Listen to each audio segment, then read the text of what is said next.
د نن ورځې لنډ مهم او تازه خبرونه. بدخشان کې پولیسو د هیروینو جوړولو او پروسس یوه کارخانه له منځه وړې. اشرف غني ولسمشر غني قطر کې د بین الافغاني خبرو په اړه هوکړه کړې. الجزیرې د قطري چارواکو د معلوماتو پر بنسټ لیکلي دي چې افغان ولسمشر محمد اشرف غني طالبانو سره قطر د سولې پر لومړنیو خبرو هوکړه کړې. عامه روغتیا وزارت د کرونا د پراختیا سرعت او مثبت پیښې مخ په کمیدو دي. خوست ناپېژانده وسلوالو په خوست کې د یوې کورنۍ 7 غړي وژلي دي. ایران له افغانستان سره د بادي برېښنا د تولید ګډ میدانونه جوړوي. غوري سیمنټ فابریکه اوس په ورځ کې 800 ټنه سیمنټ تولیدوي.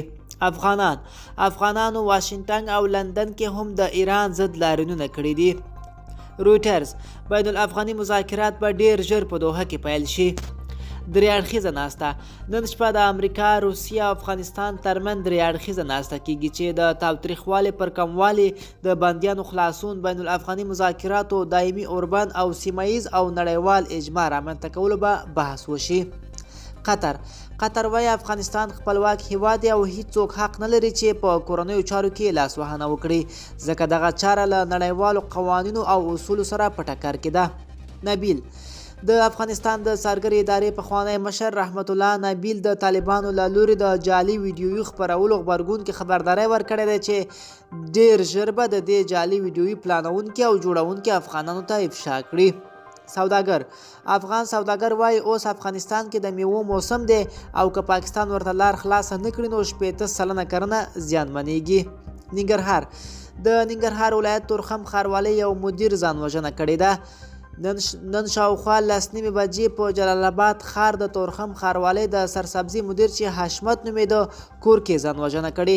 د ننګرهار د والي ویان عطاالله خوږیاڼي پیښه تاییدوي او وایي چې د نوموړي د ځان وژنې علت تر اوسه نه دی روښانه شوی.